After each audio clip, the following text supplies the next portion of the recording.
Olá pessoal, vamos aí trabalhar mais duas situações envolvendo a dinâmica do movimento circular e aqui agora num plano inclinado, numa situação de inclinação, numa situação em que tem ângulo.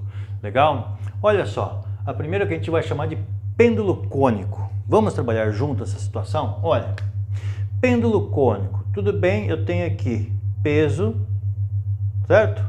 Então tá lá o peso vertical para baixo, peso, uma força aplicada pelo planeta Terra, tá aí o peso vertical para baixo. Tá, mas eu tenho uma outra força, esse corpo aqui ele é sustentado, ele é seguro, ele é suspenso, ele mantém-se suspenso pela força aqui de tração, ok? Bom, legal. Agora, o círculo que ele está realizando é no plano horizontal, então eu tenho uma aceleração voltada para dentro da circunferência, aceleração centrípeta, olha lá.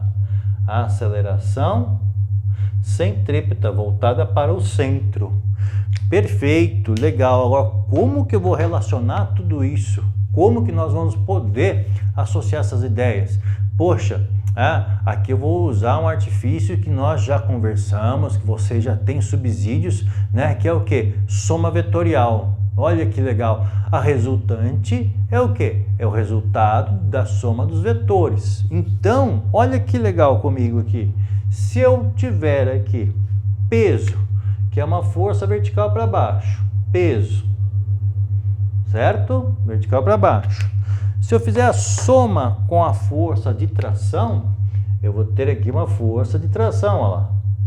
E essa força de tração somada com o peso, a tração mais o peso, que são as únicas forças que estão atuando ali, a soma dessas forças tem que dar como resultado o quê? Exatamente, a resultante. Então, a resultante vai apontar para o centro da curva. Olha, vai apontar em que direção? Da centrípeta, resultante centrípeta. Tá? Como a aceleração é para o centro, então a resultante também é para o centro. Opa, então significa, pessoal, que esse peso, essa força peso, junta, associada, né, ligada à força de tração, essa soma dessas duas forças, peso mais tração, vai me dar a resultante centrípeta, sem dúvida, beleza? Sem dúvida. Aí, nós temos uma questão que é o ângulo, né? Olha só, aparece o ângulo alfa aqui e se eu traçar aqui uma vertical, ó, essa vertical fica paralela a essa. Então, este ângulo e este ângulo são, olha lá, alternos internos. Então, aqui é o alfa. Alfa, então, é um ângulo que está entre a tração e a vertical. É entre a tração e a vertical. Poxa, o peso é um excelente referencial, né? Porque eu sei que ele é sempre vertical para baixo. Então, está aqui é o ângulo alfa. Dali, então, agora a gente pode dizer o seguinte. Quem é, por exemplo, quem é a tangente do ângulo alfa? Então, ó, tangente do ângulo alfa é o cateto oposto pelo cateto adjacente. Então, a tangente do ângulo alfa vai ser oposto, que é a resultante centrípeta, pelo cateto adjacente, que vai ser o peso. Olha que bonitinho. Então, eu vou ter que a resultante centrípeta é P vezes a tangente de θ, tangente de alfa, perdão, tangente de alfa, certo? Opa, que bom, que legal. Daqui eu posso agora dizer resultante centrípeta, massa vezes aceleração centrípeta, peso, massa vezes gravidade, vezes a tangente do ângulo alfa. Cortou aqui a velocidade. Se a aceleração centrípeta eu coloco como sendo v ao quadrado dividido por raio, então, aqui vai ficar g vezes tangente de alfa, né? Então, eu já podia ter parado aqui, porque eu estou só, moçada, esticando um pouquinho mais o assunto. Daqui eu vou chegar, então, que a velocidade que ele faz essa curva, esse pêndulo cônico, é a raiz quadrada de rg vezes a tangente de alfa. Legal? Rg tangente de alfa. Mas o que aconteceria ali, ó? como esse desenho talvez não ajude muito, mas ele está fazendo a curva num plano inclinado, como são as pistas de Fórmula Indy, né, os circuitos ovais, ou ainda como são as corridas de bicicleta indoor, né? Nas Olimpíadas você tem pistas circulares dentro aí dos grandes estádios. E como é que eu faço para uma corrida acontecer nessas pistas? Eu faço pistas ovais ou pistas que têm uma inclinação para auxiliar na curva, né? Para proteger, para aumentar a segurança na curva. Todas as estradas, quando bem construídas, têm uma inclinação lateral, né? O carro vai fazer a curva, existe uma leve inclinação lateral para que, né, o cara consiga fazer a curva com mais segurança. Tá joia? Agora, aqui, como é que a gente vai desenvolver? Então, lá, eu tenho o peso vertical para baixo, eu tenho a normal, aqui, ó, perpendicular à superfície e oposta à tendência de penetração, certo? Tá? Ele está desenvolvendo a curva, mas a curva, né, ela se desenvolve num plano horizontal. A curva daqui, ó. Tá? A curva está aqui, num plano horizontal. Então, se a curva está num plano horizontal, ficou feio aqui, né, minha curva, mas olha só, se ela se desenvolve num plano horizontal, opa, então a aceleração, né, tá aqui, ó, aceleração voltada para o centro, aceleração centrípeta. Novamente, eu tenho aí o seguinte, né, a possibilidade de utilizar essa técnica.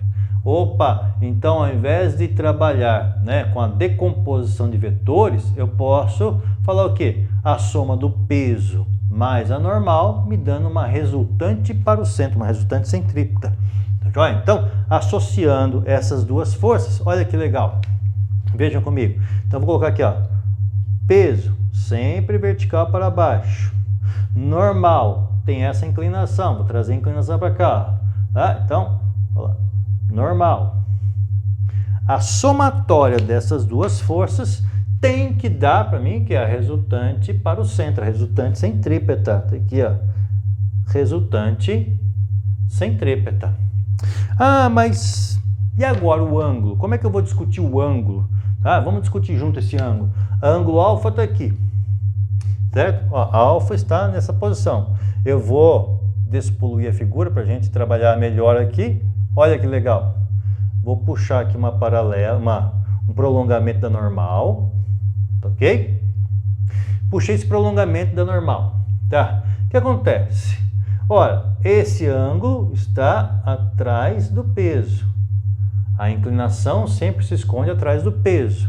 Ah, não consigo visualizar isso, Pica-Pau. Não tem problema, aqui é 90 graus. Aqui é alfa, aqui é 90 graus, aqui é 90 menos alfa. Para 90, né? Para 90 falta alfa. Beleza? Então a inclinação sempre atrás do peso. Se aqui é alfa, aqui em cima também vai ser alfa, opostos pelo vértice, ó. Certo? Então lá, o ângulo alfa está entre a normal e a vertical. Puxa, a vertical é o peso, olha que legal. Então o ângulo alfa está aqui. Então eu posso de novo, ó, tangente de alfa como sendo cateto oposto, que é a resultante centrípeta, pelo cateto adjacente, que é o peso.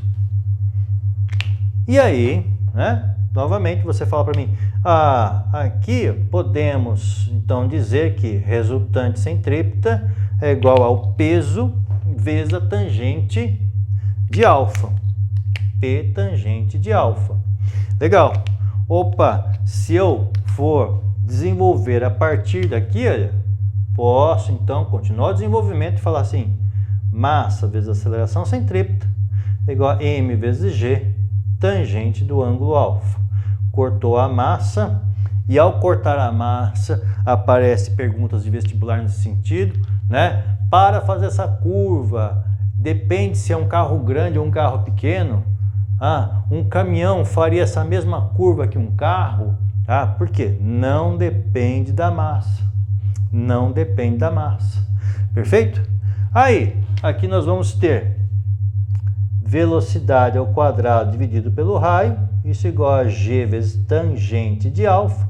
Então existe uma velocidade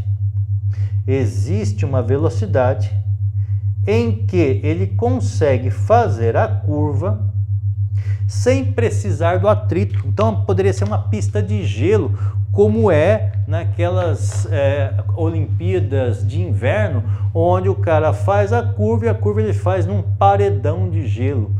Por quê? Paredão de gelo não tem atrito. Como é que ele consegue fazer a curva sem um atrito? Porque ele faz a curva apenas dependendo do peso e da normal, sem a necessidade de atrito. Tá joia? E existe uma velocidade para tanto. Ó. Essa velocidade é RG tangente de alfa e não depende da massa do corpo.